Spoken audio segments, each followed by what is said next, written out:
ইংরেজি নববর্ষ বা 31st নাইট উদযাপন একটি অনর্থক কাজ এবং ক্ষেত্র বিশেষ বিভিন্ন রকম গুনাহের উপলক্ষ বলে মন্তব্য করেছেন জাতীয় মসজিদ বাইতুল মুকাররমের খতিব মাওলানা আব্দুল মালিক সাহেব। তিনি বলেন, 31st নাইট উদযাপন বিধর্মীদের সংস্কৃতি, তাই কোনো মুসলমান এটি উদযাপন করতে পারে না। শুক্রবার 27 ডিসেম্বর জুমার বয়ানে তিনি একথা বলেন।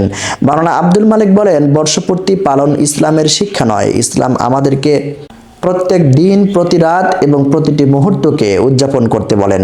প্রতিটি মুহূর্ত আমাদের জন্য গুরুত্বপূর্ণ। হাদিসে এসেছে, যখন সকাল হয় তখন সন্ধ্যার অপেক্ষা করো না, আর যখন সন্ধ্যা হয় তখন সকালের অপেক্ষা করো না। তাই ইসলামের নিয়ামত পেয়েও বিধর্মীদের সংস্কৃতি ধার নেওয়া আল্লাহ তাআলার নিয়ামতের প্রতি অকৃতজ্ঞতা। 31st নাইট উদযাপনের ক্ষতিকর দিক নিয়ে তিনি বলেন, 31st নাইটের এই উদযাপন পদ্ধতি অনর্থক এবং অযৌক্তিক পদ্ধতি। আতশবাজি পোড়ানো ও প্রচণ্ড শব্দে পটকা ফুটানোর কারণে হাসপাতালে অসুস্থ রোগীরা কষ্ট পায়, বাসা বাড়িতেও বয়স্ক এবং শিশুরা কষ্ট পায়, কোটি কোটি অর্থের অপচয় ঘটে, এমনকি সাম্প্রতিক সময় শিশু ও নারীদের মৃত্যুর ঘটনাও ঘটেছে। তাই জনগণের কল্যাণ বিবেচনায় রাষ্ট্রের উচিত আইন করে 31st নাইট উদযাপন নিষিদ্ধ করা।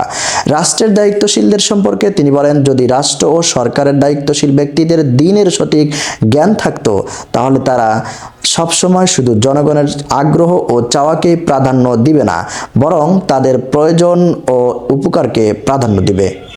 মানুষ যা করতে চায় তাই করতে দিলে দেশে অরাজকতা ও বিশৃঙ্খলা তৈরি হবে। নববর্ষ পালনের অসরতা সম্পর্কে তিনি বলেন, অনেকে পুরনো বছরের হিসাব ও নতুন বছরের পরিকল্পনা সাজানোর জন্য নববর্ষ উদযাপনের কথা বলেন। এই কথাটি শুনতে ভালো লাগলেও বাস্তবে ভিত্তিহীন কথা। তিনি বলেন, মুমিনের জীবন বছর ভিত্তিক নয়, তিনি দিন ভিত্তিক। এজন্য আরবিতে দিন এবং রাতকে নতুন বলে অবহিত করা হয়েছে। যেই দিন ও রাত চলে গেছে আর তা কখনো ফিরবে না, তাই প্রতিদিন এবং প্রতিটি রাতকেই মূল্যায়ন করতে হবে।